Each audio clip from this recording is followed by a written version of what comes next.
Are you ready to think big and act bold? Then you are in the right place.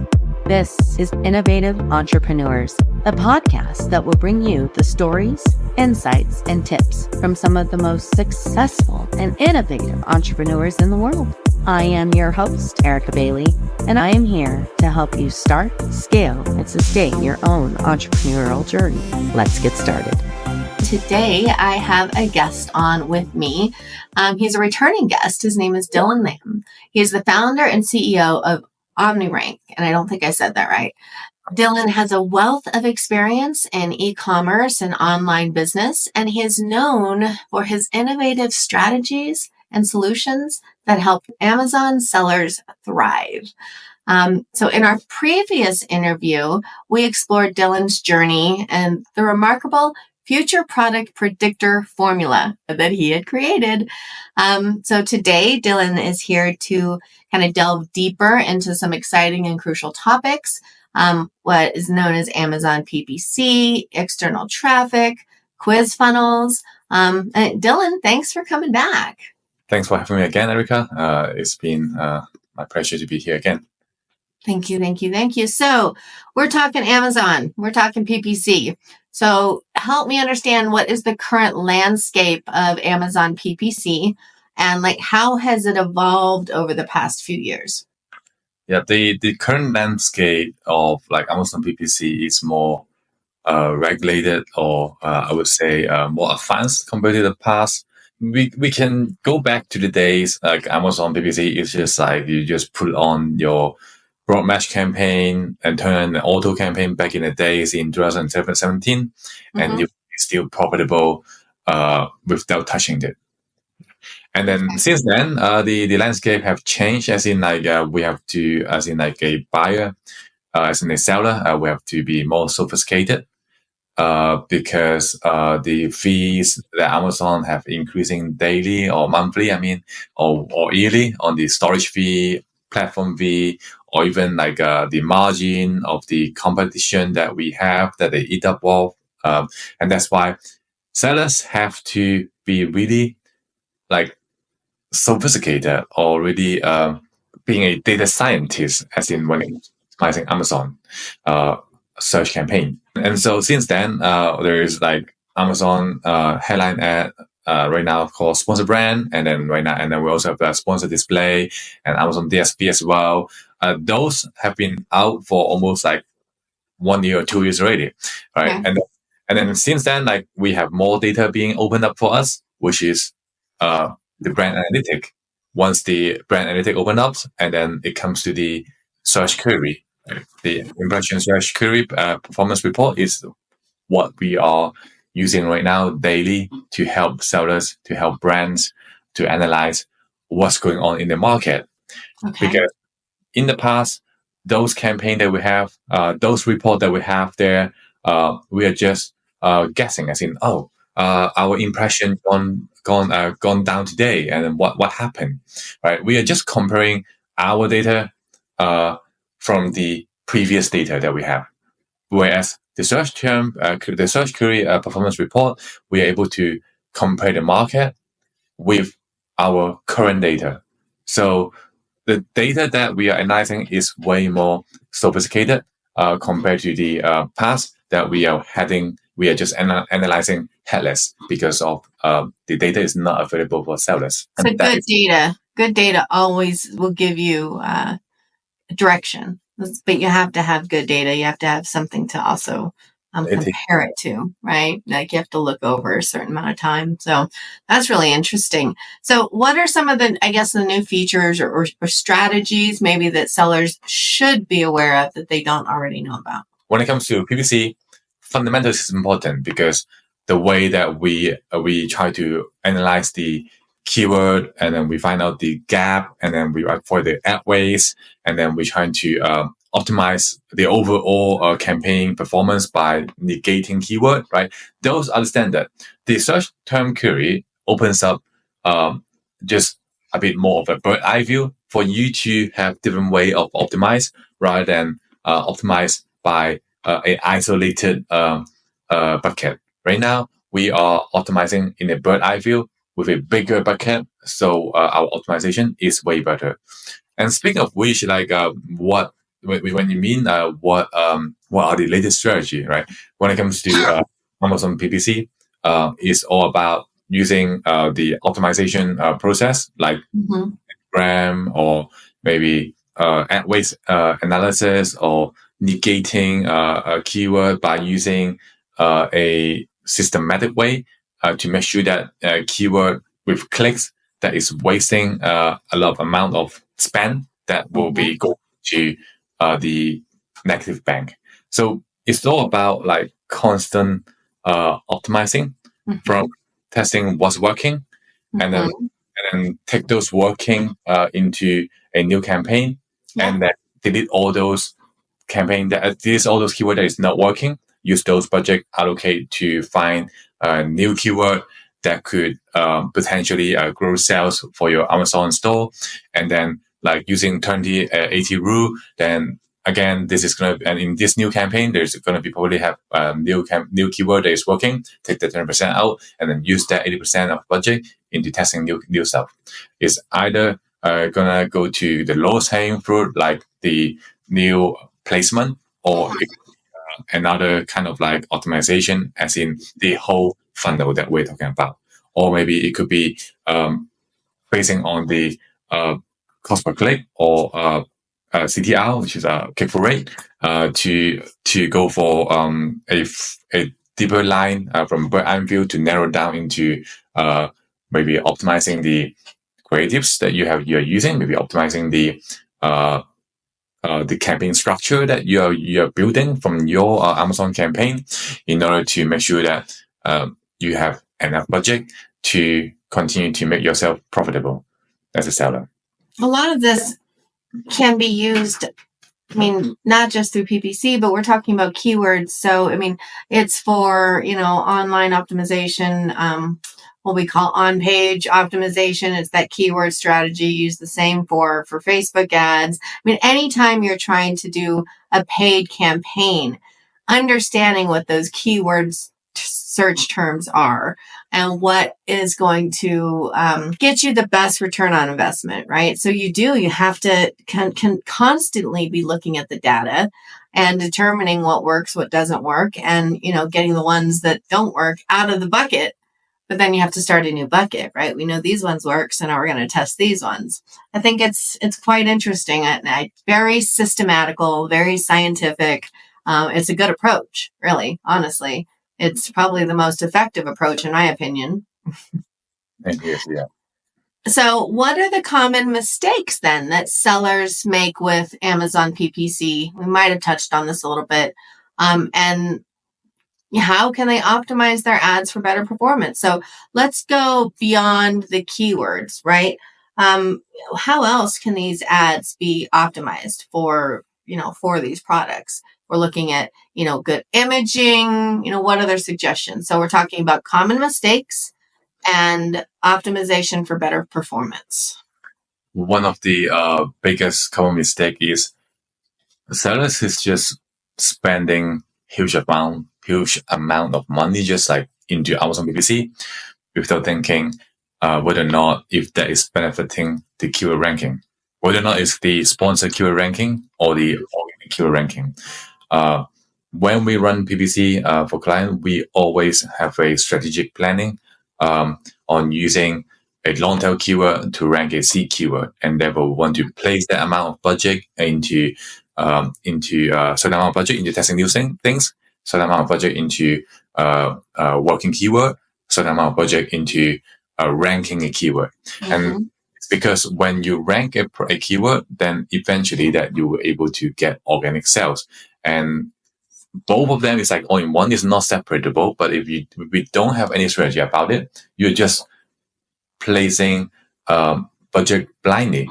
And your budget is going to spread across different keywords. Eventually, that keyword that you're trying to rank on is not getting enough sales. Imagine there's ABCD keyword, right? Right now you got £100, and then each of the keyword you didn't like really strategic plan it, and eventually that you are spending 20 pounds for each of the keyword, right? As the time goes, you're getting sales. Yeah, congratulations, you're getting sales, but then a month later, you will realize, oh, why am I still continuing investing a lot of like amount of money, but then my PPC versus organic sales ratio is not increasing. Like my PPC ratio is still up to like maybe 60%, right? So the right strategic approach is you want to invest into maybe just one or two keywords in the same time. Use that £100. You use 80-20 rule again. 80% of the budget to rank A and B keyword, B, C, D keyword. You would just use that 20% to just put add a exact match in there. And then once you're able to rank A and B keyword, then you can go for B and C and D in the future. And so that is one of the mistakes that I'm seeing sellers. They are just trying to invest on PPC without any goal, and it's not doing like budget management as well. Okay. So that would be one of the biggest one, I would say. Another one is about pool keyword researches.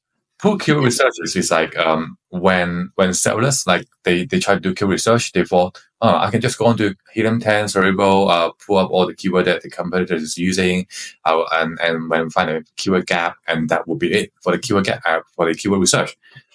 Yeah, everyone's doing that, right? And therefore, is it enough? Definitely not, because to have a good keyword research, it should always include keyword that is grouped in a way that is by search volume. Because if you don't group it by search volume, eventually when you're analyzing the keyword, you are looking at, 8% conversion rate versus 1% conversion rate. Does it mean that you want to delete that 1% conversion rate? No, because that 1% conversion rate might come with like 10K search volume, and that 8% conversion rate might only get like 500 search volume, right? In that case, you're not doing it like equally, like when you're trying to do the optimization when it comes to analyzing the search the keyword in one campaign. And then that's why grouping the keyword in different kind of like search volume basis is important, as well as negating the keyword in advance.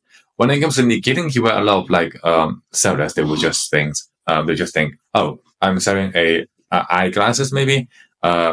I'm selling these like transparent white eyeglasses, so I'll just negate that things that is not eyeglasses, say Converse Lane, or maybe eyeglasses that comes with degrees, or eyeglasses that comes with prescriptions, right? So if those are correct way to do it, but then the actual way to do the negation is actually going more in depth, as in, okay, you're selling transparent glasses, you want to go for or a comprehensive search of like red eyeglasses, yellow eyeglasses, or blue eyeglasses, or maybe eyeglasses that is for a certain age group, So we want to be super accurate when we first launch a product. So that's why we want to negate everything that is not related to the eyeglasses that we're selling, because we want to send the exact signals to the A9 algorithms, telling them, hey, this is what we're ranking. We only want to rank this. And in the future, if you want to rank anything, just do it in the future. Right now, just rank on what you want to rank on. And when you first launch your product, you should always create a campaign that is not creating or generating ad spend with that objective to come up with your campaign structures. So that would be the top 3 one that I would speak about on the mistake part. Wow. Okay. I mean, this is really cool. I mean, I know a lot of this stuff theoretically, but just to hear it in more of a practical, scientific way, it's kind of cool. So in order for things to rank, right, you have to drive from external links, right? That's still a big part of ranking. So like, why do you think that driving external traffic to Amazon listings has become so increasingly important? And what do you think are the most effective channels to do so? Right. This is a very interesting topic to explore, because back in the days, like maybe years ago, like we were just like the Amazon PPC agency, and then like a lot of client is like trying to request, can we rank? Can we get traffic from outside of Amazon? We were like, should we just focus on specialists, or should we maybe spread our surface into other places as well. And then I was like, no, I feel like that we always believe that the one thing means that you always focus on one thing. Mhm. But then like there's data that clearly shows that when we get external traffics from outside of Amazon AI algorithm is actually favoring us when it comes to the organic traffics and the keyword ranking juice as well. And therefore, we make a leap. We decided to explore all the external traffics, not just a few, but we explore all of those. Funny thing is, okay, so we get external traffics from TikTok, right? Using TikTok Shop to drive traffic to Amazon. And then we use Facebook ad to drive traffic to Amazon. We use Google ad, we use native ad, and we even create crowdfunding campaign to drive traffic to Amazon after the crowdfunding campaign have finished, right? Mhm. So let's just maybe dive deep into just like top of the lowest hanging fruit right now that people Yeah. can do, Yeah. which is TikTok, TikTok ad and Facebook ad, right? To be fair, for which channel you're gonna pick, it all depends on your product. If you are a commodity, you cannot probably sell on Facebook because no one interested in your maybe pencil ad, right? Yeah. But then like TikTok, you can sell commodity. Like the acceptance from TikTok is is way bigger than like Facebook. Facebook is more of like creative strategy. Whereas if you are like more of a commodity, we'll go for Google Shopping or we'll go for Google Ad, right? And Mhm. that a better choice than other things. So back in COVID, we were like doing a campaign for a heated blanket, right? Electric heated blanket. So we run native ad, we run Facebook ad, and we also run TikTok as well, right? So oh sorry, that we didn't run TikTok after a year or two later, but then I will talk about the result, right? So the way that we run native ad, right? Because back in the days, everyone staying at home, everyone want to save costs because of the pandemic, of the uncertainty, and we run native ad in Buddha, and then it points the product into different like site, like a health site, men's health, women's health, right? Mhm. And the order just explode. We give them a coupon, and then we bring them to the Amazon store, and then the conversion rate of the Amazon store just skyrocketed. We were expecting normally when you run external traffic, your CTR going to be decreased, and that's why your conversion rate is going to be decreased. Right? But the thing is, CTR have increased, but then the conversion rate have increased because we have educated people first before they come to Amazon, and we give them coupon to make them take action. Right? So educational plus take action coupon to make them to buy immediately. Right? So a lot of people is worried about like if you drive traffic to your Amazon store, wouldn't you benefit others competitors that is like trying to advertise on your listing? Yes, it will. But if you have a branding, if we create a branding in the landing page so attractive that people cannot say no, people would just want to rather use your coupon, right?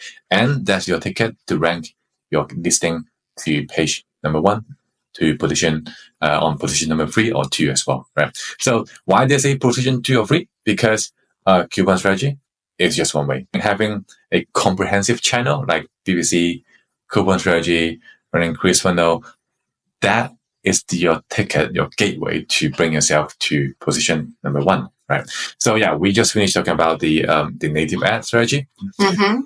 about the Facebook ad. Okay, so Facebook ad, surprisingly, is not as good at native ad, right? Because during those time, the company didn't invest on creatives, right? We run native ad using pictures. So we thought, oh, okay, they thought, we'll use their pictures and bring on Facebook. And on Facebook, it actually hurt the listing. The conversion rate actually drove down. I mean, the CTR it just decreased because of the amount of traffic going to Amazon, and people is just not clicking. People is just clicking to other people to purchase other people's ASIN. Right? That is actually a failed campaign. I'm not gonna lie. Right? Because we didn't have a good creative, we didn't have a good first hooks to hook people to come to buy a electric blanket because we're just using images, right? Since then, we just focus on native ad. A few years later, of course, the brand grew. We helped the brand grow from I think it's 200K to 600K that time. So they have more amount, they have more budget to just spend on the creatives. So what we do is we help him to launch influencer marketing campaign, and those influencer campaign, it was just like organic influencer. They're not TikTok influencer. They're just from YouTube. They're just on Instagram. People sending shorts. People sending creatives of reviews, right? And then we repurpose them. We shuffle them, make a collage of like a video talking about how good is the product, like what benefit is there, using user-generated content. Yep. Like just pictures, right? So we started advertising on TikTok, right? And then in TikTok, the ads just got explode, right? They just went out of stock like in 1 month. All the stock, like there was like 3 months of stock, and then they were just run out of stock like in just 1 month, right? So you can see like this is the power of like external traffic. A lot of people that they think that external traffic is not working, is not worth it. Yes, Amazon PPC is the cheapest. Yeah, from what we have seen, Amazon traffic is the cheapest. But remaining just using Amazon traffic but not investing outside, firstly, you are not building a brand, because if your brand only can sell on Amazon, you are an Amazon brand. When people ask where did they get your product, on Amazon, they might forget a brand as well, right? But if they go from different channel, from TikTok, from YouTube, from Facebook, and then buy a product on Facebook or on Amazon, then that's a different story, because a D2C brand, right? And therefore, you have the control to send them to your Shopify store or to Amazon store. And this is what's the most important right now nowadays, to diversify your sales revenue channel. If you don't diversify, when there's a systematic risk, like if Amazon decided to think that you are bad actors, you get suspended by maybe even just like 2 weeks, right? You might lost like 200K already for just 2 weeks, right? So the bigger you are, the more important you are for you to diversify outside and to test which channel is important for you. Yes. I agree with that 100%. And anything that you do, you have to understand which channel, where your audience is, right? And then which channel is more effective for you. Do you have like a favorite case study, maybe something you weren't expecting to happen? I guess where leveraging that external traffic like seriously boosted your sales. Do you have a toot your own horn story, I guess? We have a lot of interesting cases in our website. Those are really real cases from what we help our client to come up with. But then I want to talk about one recent one that is interesting, which is like we're using search term query to find out the Excel data. I mean the standout data. I mean in search term query, there's just so much thing that we can see, right? Because in search term query, we are looking at the market behavior level, and we're using that market behavior level to custom fit the brand strategy. Right. Yeah. Rather, before the search term query, we are just looking at the ASIN level, comparing our things with the benchmark only, right? And therefore, it's not like as interesting what we can do right now with the search term query to create full funnel strategy. So this is about when we're diving into the search term query, we realize the impression of this search volume is just so low. It's just 1%. And then we dive into the benchmark, and we will look at, the industry is just like around 1% as well. So what does that mean? It means that in this industry, people just keep searching, comparing about products, right? So that time we were sharing a iPhone cases, okay? So it's not like just like typical iPhone cases, but then the iPhone cases that we were helping them to launch is like a special one, okay? And then interestingly, the market is just like so volatile, and like people is just like clicking this, clicking that, clicking this, clicking that, because there's so much choices in the market, right? So that iPhone cases is actually, you can attach it to a bottle. It's like a additional accessory for another complementary product, right? So we realize, in that case, it means that people is eventually looking at the product, comparing before they buy. So we launched a campaign on Facebook, and we launched a campaign on YouTube as well, because we decided like the YouTube creative and that can be used in Facebook. So we choose these two. We insist them to go for TikTok, but then they just don't want to get started, or at that time there's account problem before. So we go for TikTok and YouTube, and then we just like try to advertise about the. We used two-stage advertising. We did retargeting, and then we did like a top of funnel targeting to increase awareness first, right? So what we do in targeting, simple. We just put like iOS, and then the age because the age group that we're using is like more of like work from home, or like more of like it's like after teenagers between 20, 35. That's the age group. iOS 20 to 25.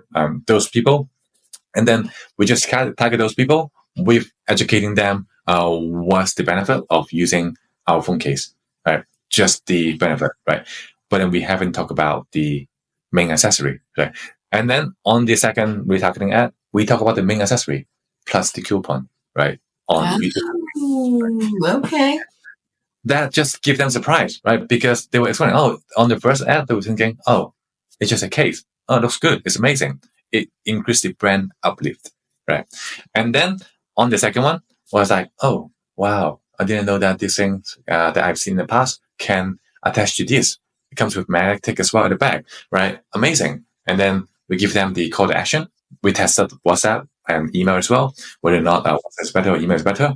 That time, WhatsApp is just like killing it. You give them a WhatsApp, people is just buying. Okay, so we send them a coupon in WhatsApp. All right, and then we also drove in like around 30% of the sales from email as well. So that's the ratio from 70% to 30% of sales. Give them a coupon, go to Amazon, convert them, and they become our first time buyer. Right. The thing is about this brand, they don't just sell cases and accessory. They have a lot of add-on as well to sell in the future. And now we help the company build 8-figures brand.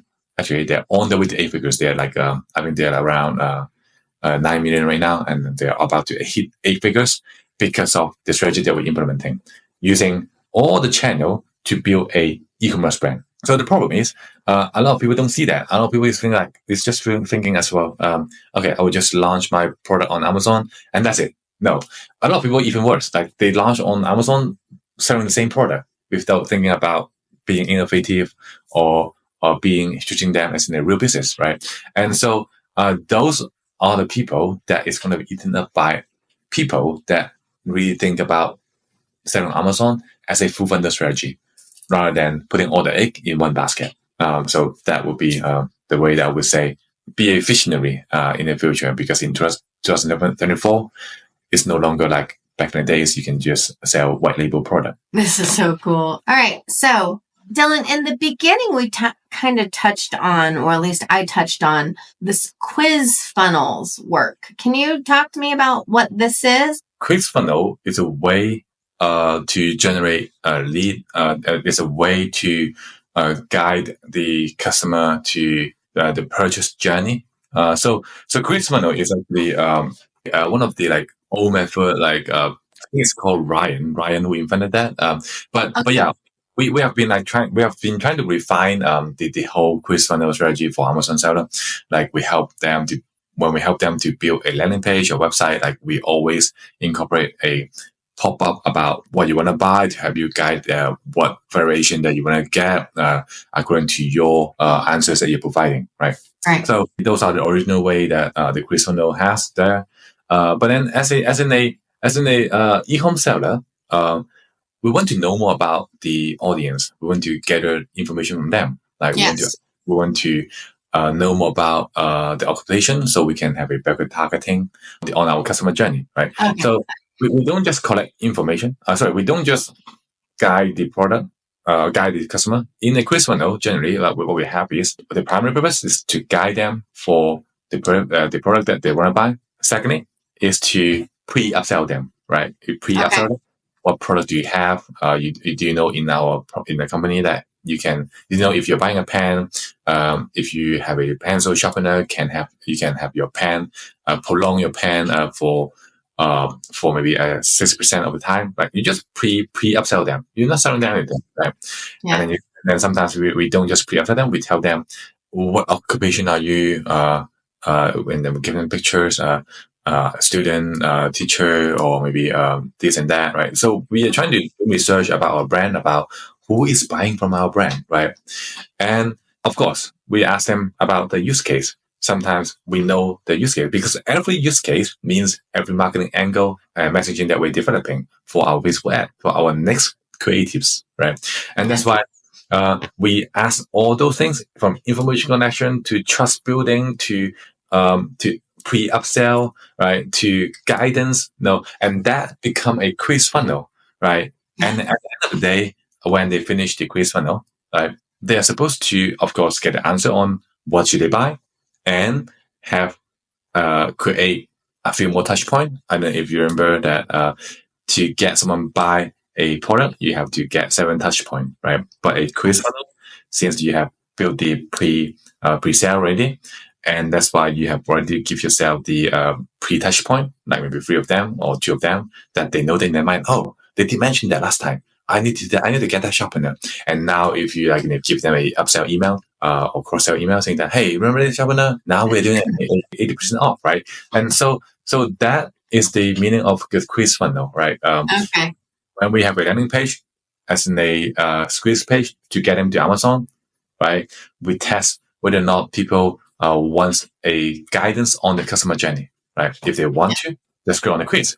If they don't want to, don't click on it. Just get a coupon and buy on Amazon, right? So that is the hybrid way that we are helping brand build the follower, loyal customer, and increase their average order value in the long time. And in the long run, we are increasing their lifetime value of one customer that they're doing lead gen back in the days. That is amazing. Okay, so quick question. Do you do anything with like books? Like, for example, like book launching. Somebody's gonna, about to launch their book. And I often see there's like these, if you buy it for 99 cents between this time and this time, it makes a big difference and puts them up on Amazon bestsellers, whatever. Do you do anything with the books, or is it specifically product?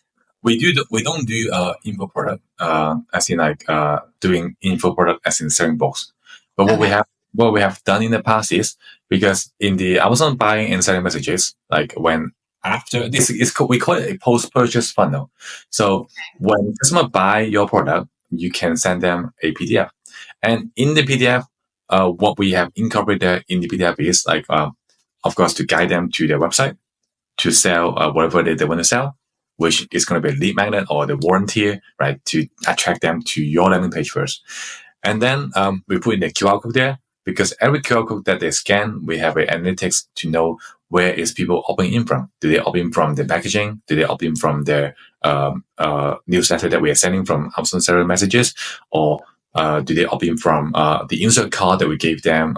Did we have a successful message? So we are tracking every single journey that people is taking. Once that they got a product, they got email, they got a product, a QR code, they got a warranty as well. Where are they coming from? If we know that, we could be improved that. So we will provide a better messaging. If we know that, people are interested in a lead magnet, like a book, like a leaflet, after they bought a yoga ring, right? And then that's what we are going to be doing. Even we are tracking how much people is scrolling as well on the PDF. And that we know. And now this part is where people drop out, and that's why we should optimize that part. It's all about data analytics. Do you only do Amazon? Like, is that your niche and nothing else in regards to PPC and paid ads? We do full funnel. So our company is like Amazon PPC agency in the past. Right now we have pivoted into Facebook ad, Google ad, and other media buying as well. Wonderful, wonderful. Well, we may have to collaborate then. Okay, so who's the right person to contact you? Yeah, you can go to me.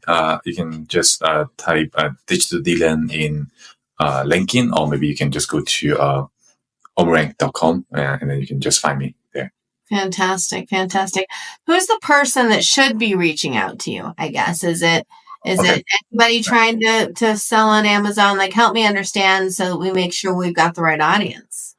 So we see ourselves as in a growth engine for brand owners, right?